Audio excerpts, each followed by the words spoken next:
안녕하십니까. 기독교 우파연구소 김홍기 목사입니다.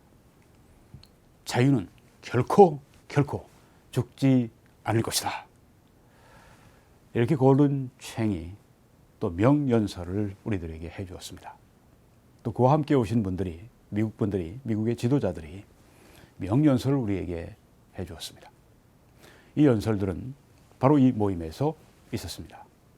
작년 10월 3일 한미보수연합대회 KCPAC Korean Conservative Political Action Conference, 이것은 한국의 자유우파 지도자들과 또 미국의 자유우파 보수주의 현직 지도자들이 함께 모여서 가진 최초의 역사적인 대회입니다. 여기에서 트럼프 사단이라 불릴 만한 트럼프의 옹호자, 지지자, 트럼프를 위해 싸워주는 그런 명연설가들이 와서 연설을 우리들에게 해 주었습니다. 그 중에 이분이 매튜 슐랩이라고 하는 분이 계십니다.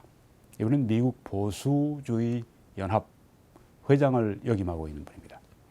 American Conservative Union 1964년에 시작됐으니까 55년의 역사를 가지고 있는 미국 공화당의 강력한 후원 단체, 그리고 트럼프 대통령의 강력한 지지를 하고 있는 이런 단체, 미국의 보수주의의 최초의 로비 단체, 아주 미국의 보수주의의 그런 본산과 같은 그런 일을 하고 있는 그 미국 보수연합의 회장을 지내고 있는데 우리들에게 아주 명연설을 해줬습니다. 오늘 여러분이 들으실 것입니다. 그리고 또 제닌 파이로, 이분은 전직 검사, 판사, 변호사 출신입니다. 지금은 폭스 뉴스의 진행자입니다. 얼마나 말을 잘하겠습니까? 논리적으로. 얼마나 잘 싸우겠습니까? 트럼프 대통령을 위해서 아주 정말 강력하게 싸워주는, 그래서 트럼프 대통령의 사단이다, 이렇게 사단 중에 한 분이다 이야기를 할 수 있는 그런 분입니다.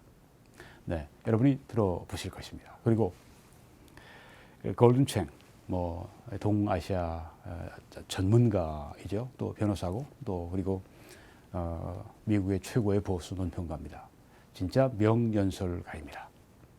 오늘 여러분이 그 연설을 들어보시는데, 이 대회에서 전해진 연설 전부를 듣는 것이 아니라 이렇게 아주 그 중에 하이라이트만 그렇게 이제 모아서 오늘 여러분들에게 보여드리는 것입니다.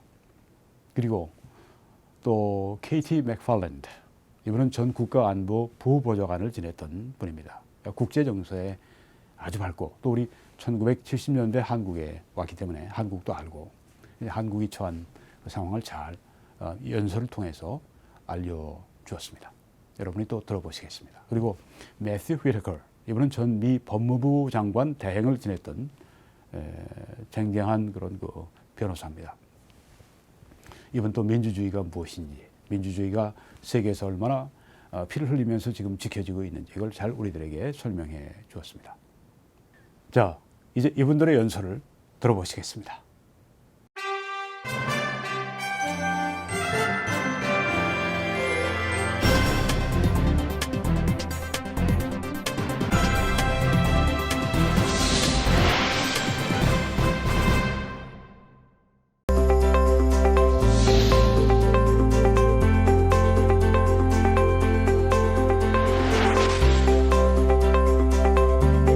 Political disagreements in America, in South Korea, or in free countries around the globe, political disagreements should never be criminalized. In America, we have two big parties, the Republicans and the Democrats. The saddest thing I have to tell you today is that one of those two major parties, the Democrats, have decided that they hate our president, Donald Trump, so much that they want to use the Constitution, which has these very clear words.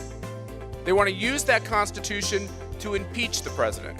So as you try to interpret what is going on in America, it's important for you to hear an American tell you that what you're reading about impeachment is nothing more than politics. It's not about the law. It's not about having done anything wrong. It's simply about criminalizing people you disagree with politically. But this shouldn't surprise us. If you have a party that is embracing the radical ideas of socialism, they are rejecting the notions of truth and the words and definitions of the Constitution, which for 50 years, they've done everything they could to try to change and contort and distract. So the great news is, I'm a conservative. There's a lot of conservatives in America. There are more conservatives in America than there are liberals. There are more conservatives in America than there are any particular membership of a political party. There are more conservatives than there are even Republicans. We are the most important political voice and voice in our society and therefore in our elections. I don't like what I'm reading and seeing in my own country. I'm worried about what is being talked about. I'm worried about this lurch to socialism. But I have good news.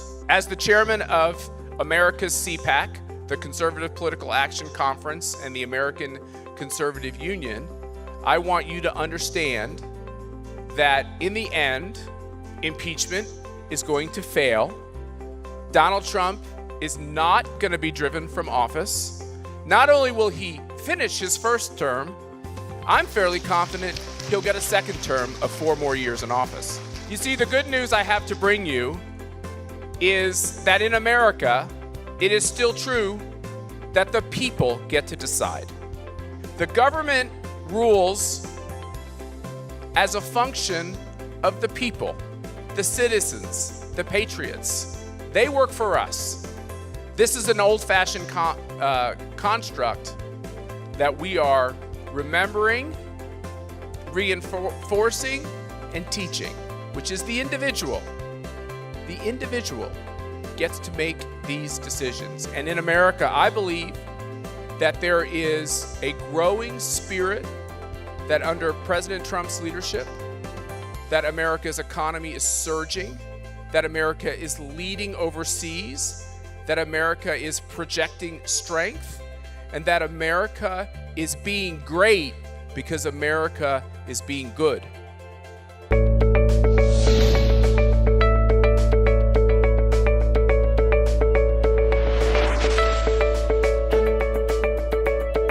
There are protests if we want to speak at colleges or universities. If we even show up, if someone shows up wearing a MAGA hat, Make America Great Again, they are assaulted, thrown out of restaurants, or spit at. The result is that people are hesitant to say what they think and to say who they support. And they have the nerve to come up with a group called Antifa, which is supposed to be a group that confronts fascism, anti-fascism, when the truth is just the opposite. If you don't think the way they think, then you are to be beaten down by these cowards in ninja outfits and masks, and then the police stand down by order of liberal mayors and liberal county executives and liberal municipality, whoever it might be, a mayor, county executive, legislator. So the First Amendment that our founding fathers created and left their home country for and gave up family and fortune, the First Amendment is daily being squashed. So you are only allowed to think one way, and if you don't, you're a fascist. The tip of the spear in this fight is Donald Trump. He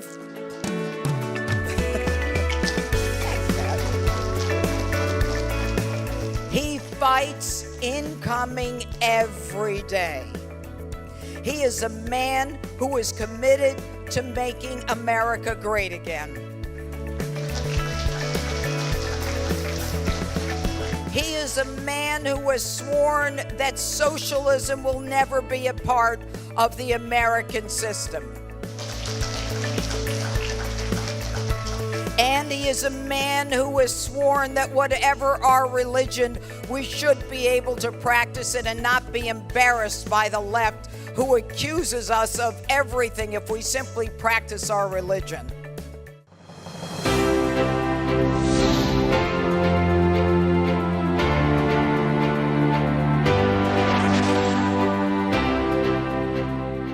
So job number one on April 15th is to take back the National Assembly. April 15th is do or die, now or never.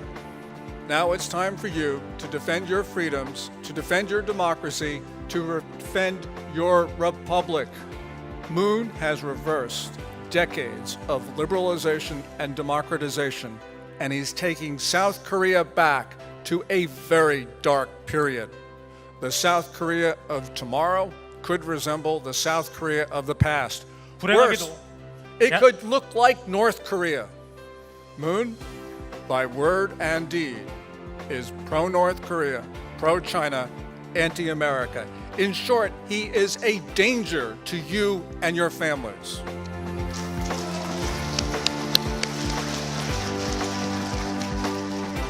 So Moon, despite his low popularity, can prevail. He can prevail unless you conservatives are united. So I say, don't fight yourselves, fight Moon.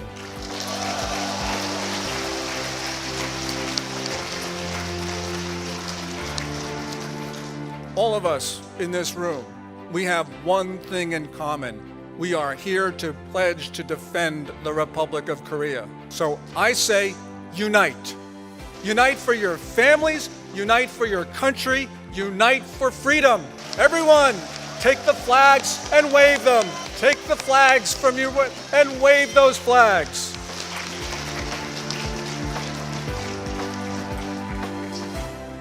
America and the United States stand as one. And we will stand as one as we pledge to defend your country and for your country to defend ours.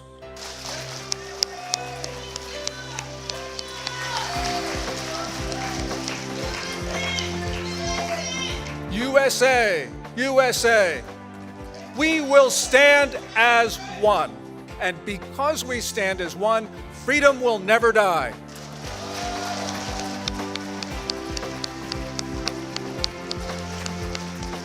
So let me hear you say it. Let me hear you shout it. Freedom will never die.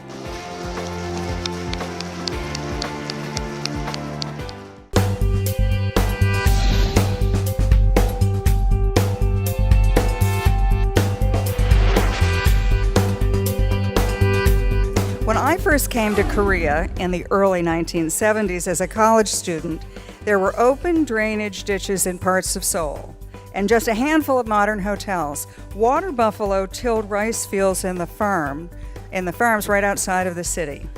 But over the decades, that combination of the work ethic, ingenuity, and education culture of the Korean people, along with some American assistance, have made Korea one of the most advanced and prosperous countries in the world.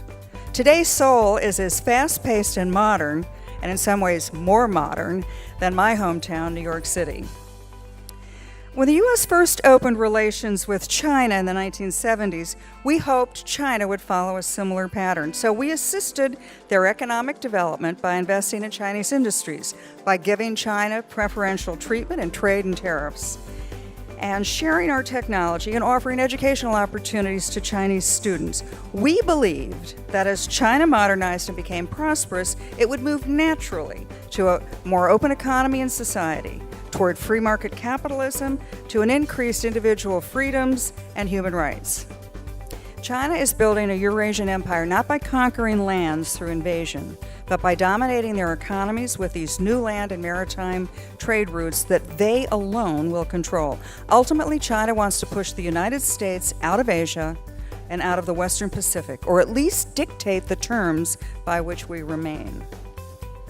President Trump believes the Chinese are wrong. Millions of Americans believe they're wrong, and that democracies and free markets remain the only and best way for people to ensure their own peace and prosperity. I believe millions of Koreans think the Chinese communists are wrong too.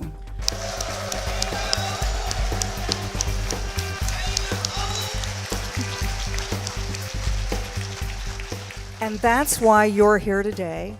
That's why our peace-loving friends from Ireland are here. Our peace-loving friends from Hong Kong were here. Our friends from Japan are here. We believe, and I believe, that together we can demonstrate and to the communist powers of today, just as we did to the communist powers in all the decades past, that the future belongs not to the Chinese authoritarian state. The future belongs to those who would be free.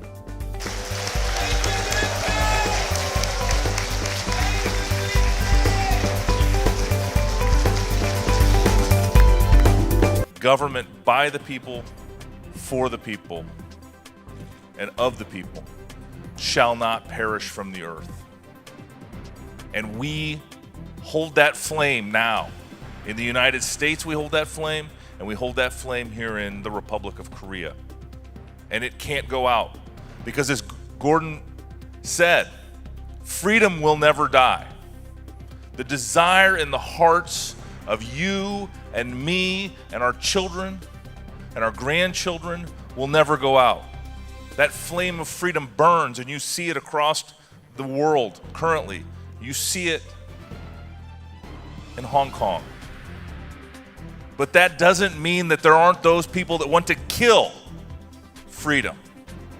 Freedom will never die, but there will always be those that want to oppress, that those that want to profit, that those that want to take power and control.